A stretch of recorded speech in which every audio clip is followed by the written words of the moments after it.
Sabrina 2000s comic issue 43. At least it starts out with the talking fish acknowledging that we're all here to see Sabrina instead of her. But if the writer knew that this complaint would happen, why'd he write this anyways? Having the story start with the character expositing her backstory to the audience just leaves me detached instead of taking it seriously. She used to be a mermaid, and it's up to her to transform a human male into her mermaid mate with a kiss. So that's what brings her to the carnival in a little goldfish bowl. And I'm supposed to assume nobody's hearing this. Sabrina goes to the carnival with Harvey and is told to toss the ball into a bowl to win a goldfish. She uses magic to win easily, and thankfully, she immediately has the good sense to get this fish into a bigger tank because it looks cramped. Goldfish actually prefer bigger tanks. It turns out Zelda's here on a date with Harold. Zelda's called out on dating her teacher and tells her to just get over it, looking heartless and selfish, but Sabrina's also selfish. After Harold shows an interest in riding the triple loops, and so does Zelda, it cuts to Sabrina back home, and she thanks Harvey and kisses him, which the fish doesn't like. Salem says the fish is a midnight snack, and I wonder what happened to that pet fish Sabrina got in an earlier story. I guess Salem ate him, and she forgave him. Sabrina uses magic to create a roomy tank, so the goldfish realizes she's in a family of witches. And Zelda gets mad and says Harold didn't believe her story about two barmaids starting the War of 1812. Apparently, Hilda and Zelda were the barmaids. How ridiculously dark is it that Hilda and Zelda started a war? Why would they write this? This is a kids' comic. It doesn't have any gore in it or anything. Why was this panel considered enjoyable to see? This is supposed to be a sympathetic character. How are they just cheerfully smiling about starting a war? It's not like it's an Adult Swim cartoon. Zelda says those Brits should have kept their hands to themselves. Hilda tells Zelda to get some sleep and reassures her that things will seem better in the morning. It's ironic to have Hilda be the cool-headed one and Zelda be the hothead. At night, the goldfish turns back into a mermaid to get a chance to stretch. I guess she'll be handed the villain bowl. Salem can't sleep and wants another look at the tasty fish. He could have easily zapped up a copy of that fish to eat. Instead, he sees she's a mermaid, and she says she can't risk him passing on her plan to Sabrina. That she plans to turn Harvey into a merman. Why would she tell him that? I guess witches know all about that part of mermaid lore in this comic, so he already knew. But he might have not known that it was Harvey she was after in particular if she didn't tell him it. She reveals out of nowhere that she has some limited powers and turns him into a catfish who can't talk. The next morning, Sabrina, somehow not noticing Salem's absence by now because I guess they assume he's sleeping somewhere, calls Zelda her Aunt Z out of nowhere. She says she's running late for school, and yet her strict, overly responsible aunts didn't make sure she'd wake up earlier, which is also confusing. She tells Sabrina to take these cookies to Harold because she's desperate to get married, so she'll forgive him easily. She zaps on clothes and decides to deliver them herself, being smart enough to realize that she'll get more brownie points that way.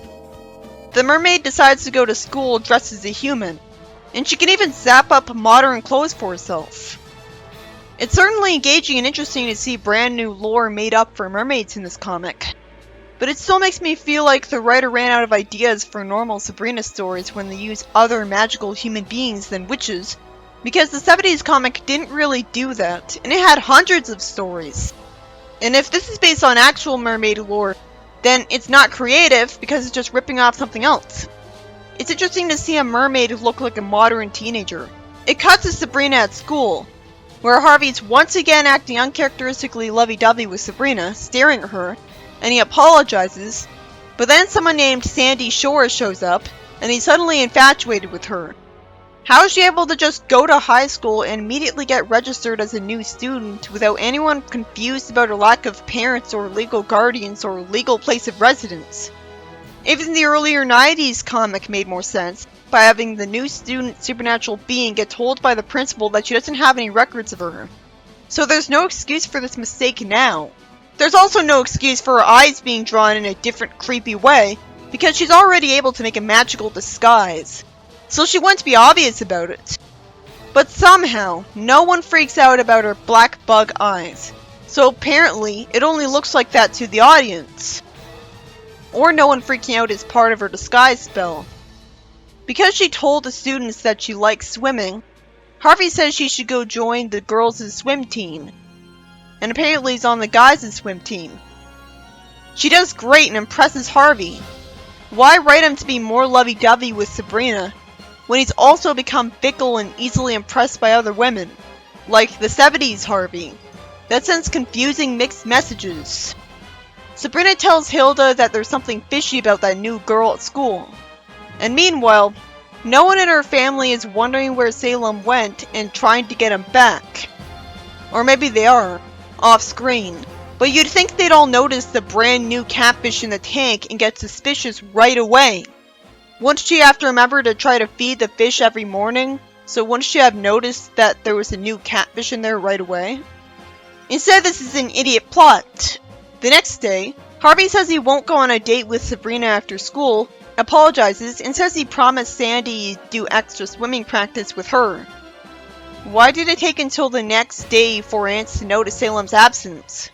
They're idiots. He's so chatty. They somehow don't notice how strange the new catfish's existence is, and instead Hilda decides to fly around the neighborhood on a vacuum. I guess now it's retconned that she and Zelda are all about flying on those, even though they looked like the 70s versions of themselves at the start of the 90s comic. So I'd sure like to see what caused them to give flying vacuums a chance. Sandy asks Harvey to go to the movies with him, and he agrees, because even the 90s comic Harvey can't go without becoming a cheater, and losing all credibility as a good boyfriend to Sabrina. And I bet fans still prefer Harvey over Shinji. He does have a better appearance and isn't as new. Why did Sabrina only just now notice a new catfish? She assumes Hilda bought it to keep the aquarium clean. Oh, and I guess Hilda assumes Zelda bought it, and Zelda assumed Hilda bought it. At least Harvey's honest enough to call Sabrina and tell her that he's going to the movies with Sandy tonight. But her being new is a lame excuse, and he should know that. She refuses to come along, probably assuming she'll have no chance. Maybe I'm supposed to assume that because her aunts tell her not to hex people, apparently. That's why she's not going to go to the date to hex Sandy and scare her away from Harvey. But she could easily just brainwash her into not wanting to date Harvey. Hilda comes home and warns Sabrina that her goldfish is gone too. They wonder who bought the catfish and figure out that it has to be Salem. So he's turned back to normal. Even though Hilda's heard that mermaids can take fish form already, she still needs to waste time reading a book to find out what her plan with Harvey is.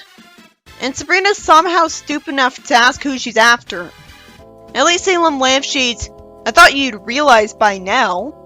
It's a miracle that Sandy hasn't kissed Harvey already, since they're at the movies now, and he's into her. Sabrina decides to warp to the theater, but if she was gonna be that obvious about her magic by warping to the theater, she should have just warped Sandy to her while she was at it. It'd also be common sense to freeze time so she'd have all the time she'd need to get to Sandy. Out of nowhere, Harvey says to Sandy that he wishes Sabrina could have made it, and Sabrina and him are involved. Now he's faithful? Salem whistles, but because that's all he did, when he could have easily just jumped into her face, she has the time to kiss Harvey. It turns out that instead, she kissed the plexiglass Sabrina zapped between the two at the last second. So the reason Harvey groaned wasn't that he was seen being kissed by another woman. It was that he bonked his head and doesn't know what's going on. He would know what's going on because Sabrina blatantly said so right in front of him. And in front of every other moviegoer that'd hear this. Hilda tells Sandy she's coming with them. We don't see the ants go somewhere that they wouldn't be seen before the mermaid looks like a mermaid again. And Hilda says that she's gonna get sent to the middle of the Arctic Ocean, where she'll be too busy trying to keep warm to think about boys. She would die. But she did do a terrible thing. Still, that's dark of her to do, and makes me wonder why she's insisting on trying to raise Sabrina to be a responsible goody two-shoes who isn't frivolous with her magic, when she's not pure good herself. Is all of this happening in front of mortals? I don't think so, because they aren't reacting to it. But it's so cheesy that the audience is even asking this question. There's no indication of where they are, because the background artist got lazy at the worst possible time. After the mermaid's taken to her death, Sabrina lies to Harvey that her aunt saw Sandy on a Most Wanted show, and are turning Sandy in because she's a notorious thief. The story ends with Sabrina happily kissing Harvey instead of still being resentful of him for being openly infatuated with another woman, and even agreeing to a date with her at all.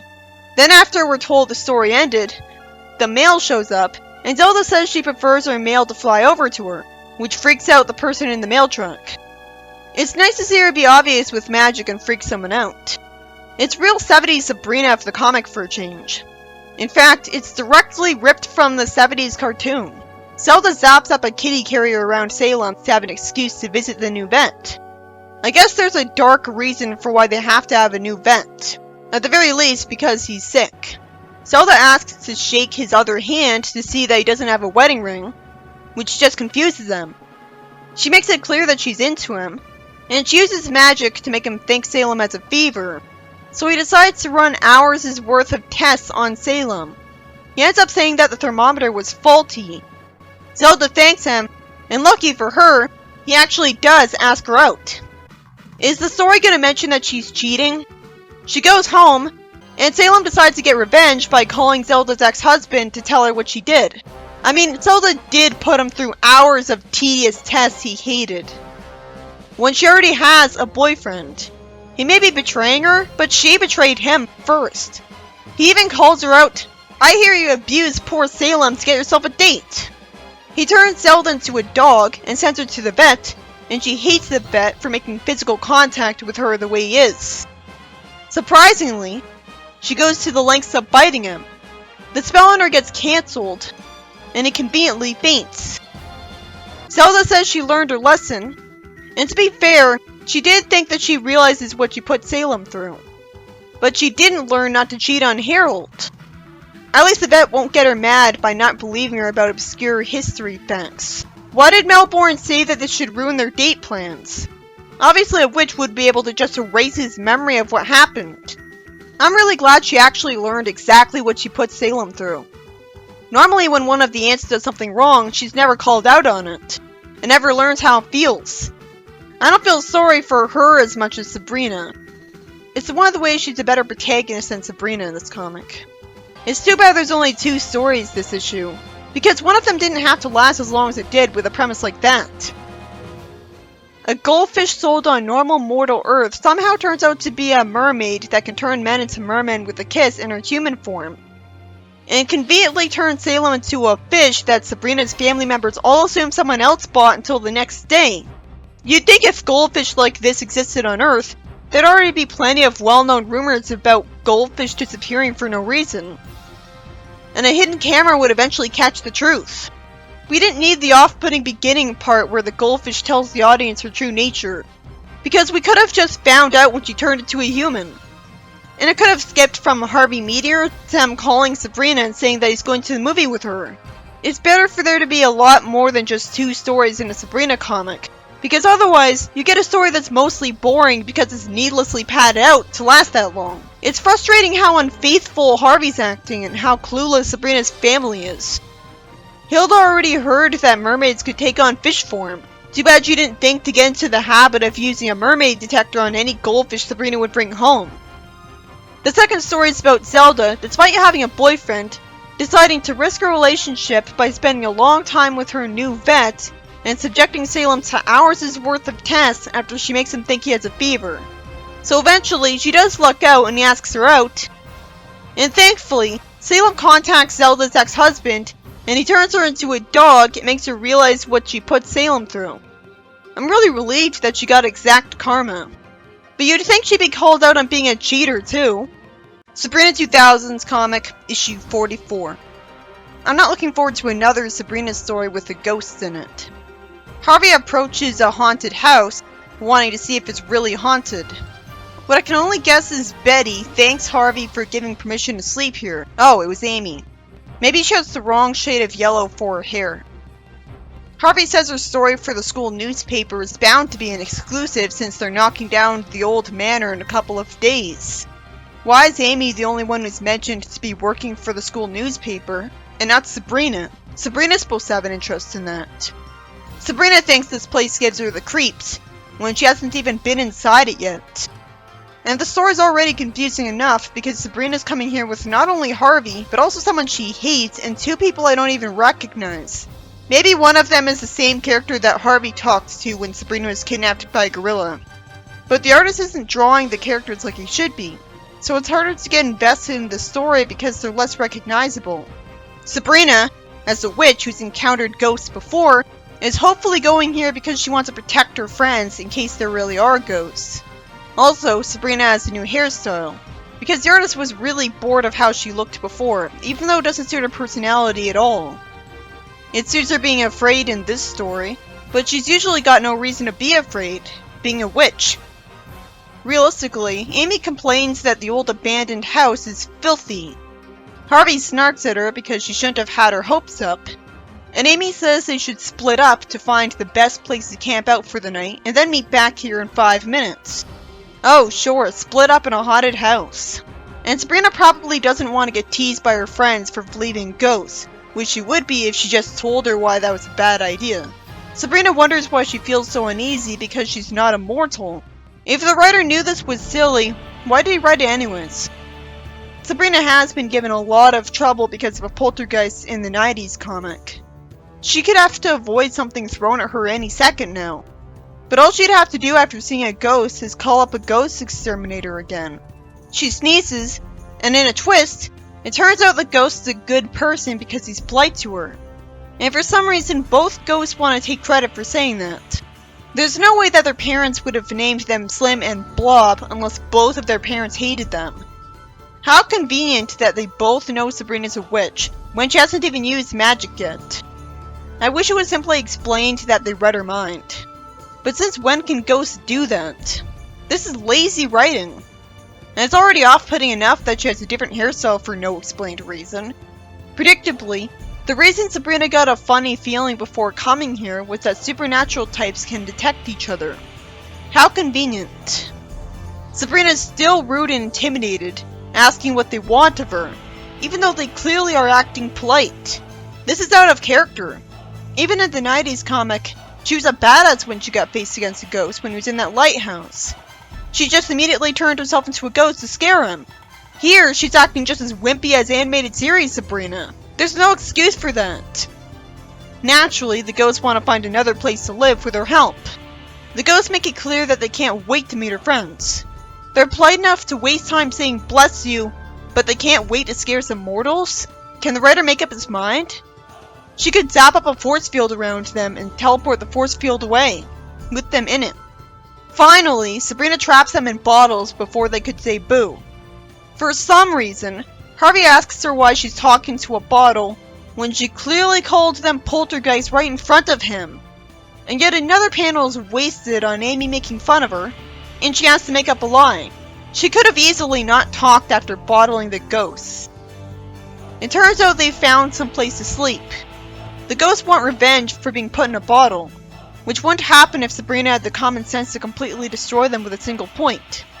They're jerks, and they aren't supposed to still be around anyways. Instead, as I expected, it's a story where Sabrina is written as incompetent to force the ghost to be a problem, which is what I immediately hated about the story from the first panel, that I knew this would happen. A ghost wonders if her friends know that she's a witch, and instead of pointing to brainwash them into niceness, she promises to help them if they leave her and her friends alone. She could have just said this in the first place. One of the ghosts says that she won't hear much from them for the rest of the night, and she thanks them. I'm not bothering to call them by their names because their only personality is jerk, and there's no point in having more than one of them. Amy's able to get away with being mean once again. Amy's only purpose is to be a character who's mean to Sabrina for a bit so that Sabrina can abuse her magic on her, and if she's not even doing that, then why the hell have Amy in the story? Harvey leaves the house the next morning happy. Sabrina goes over to the ghosts and thanks them for surprisingly holding up their end of the bargain. She says she'll talk to her aunts about finding them a new place. She gets thanked, and Sabrina says the ghosts were annoying and gets splashed by one. Oh yeah, that'll prove she was wrong. Why would ghosts who take pride in being evil for no reason take offense to being called annoying? They decided to follow her home and want to live with her. One of them flatters her aunts because of how they look, and one of them steals Salem's TV remote, immediately knowing that there's tons of channels to see. Gee, too bad these witches don't immediately think to go to the woods and zap up a house for them. Instead, it cuts to the next morning, where Zelda runs out of the bathroom scared, and the ghost says he wanted some privacy taking a shower that he must have only done for fun. They wonder what to do instead of just calling a ghost removal service like with a poltergeist. Thankfully, right away Hilda says that the other realm has tons of ghost realtors for Zelda to contact. Good thing it was explained that one of the aunts thinks the ghosts are handsome, and they flattered her aunts. So there's a reason for why they didn't just do this right away. So the ghost eating a sub is happy about the idea of haunting a beach house. They're told to follow her through the interdimensional doorway, and Amy shows up and stupidly brags to Sabrina's face that she plans on humiliating her in the school newspaper. So thankfully, she gets water dumped on her and screams about a ghost making a vase levitate. The ghost says that should make her think twice about embarrassing her. If only we'd find out for sure if that actually worked or not. I really thought it was Sabrina doing this to Amy to stand up for herself, like a proactive female character. And it would have been interesting to see her aunts be totally happy with her abusing her magic on Amy after seeing it for the first time. It's fortunately explained why the ghost came back. They just wanted to come back for the guy's shower cap. And the story ends with Sabrina making a dumb, lame pun. That story dragged on forever. In the comedy page, where Hilda has a new hairstyle that looks nice for no reason, and Sabrina has the hair she should have had earlier, Zelda's expecting another telemarketer on the phone. She's asked if she's happy with her current phone service. She summons a monster to scare her through the phone into quitting, doing a good service to everyone else. She can find another job. Her looking more like the sitcom Zelda makes it all the more enjoyable and refreshing that she's so casual about abusing her magic. I'd never see this on the show. In the next story, Salem looks weird in one panel where the family's crying because the guy on a movie for TV isn't going back to a woman. Sabrina zaps up another box of tissues for them, and Salem asks if it's bedtime yet. He complains that he's stuck here with them. He's asked why he won't go somewhere else and sleep, and says that his bed is here. He's told to go to Hilda's room, and it turns out the door is locked and needs to be zapped open. Salem demands his own room, and meanly refuses to go, and cries, saying that just because he's a cat now doesn't mean he has any less need for privacy. Hilda admits he has a point. What took so long for this to happen? I guess the reason they can't simply zap up a new bedroom is that it'd make the house get bigger and make the neighbors suspicious. Salem says they should room together, and Hilda stays optimistic, saying that it'll be like a big slumber party. Salem pushes Hilda out, and the next morning he knocks on their door and pushes his luck, telling Hilda here's her stuff, and she's upset that he magically redesigned her room. Then he pushes his luck again by throwing a monster party without permission. It sure is polite of these witches to not prevent the party from happening. Sabrina wants to go to the library to do her homework. Zelda wishes that she had homework, looking like an idiot because there's no reason she couldn't come along with her. Hilda's out of character, saying that they can't just break up Salem's party. Zelda says they should join it, and Hilda immediately loves the idea of sabotaging it, which would be breaking it up. They're also clever enough to magically disguise themselves. Salem asks if he invited them, and is given the excuse that the party is the talk of an entire other universe. Well, he would be famous because he tried to take over the world. And Salem has a big enough ego to immediately believe them. So Zelda uses magic to sabotage the food and punch, making the guests want to leave. They could have brainwashed the guests into wanting to leave without making them taste terrible food and punch.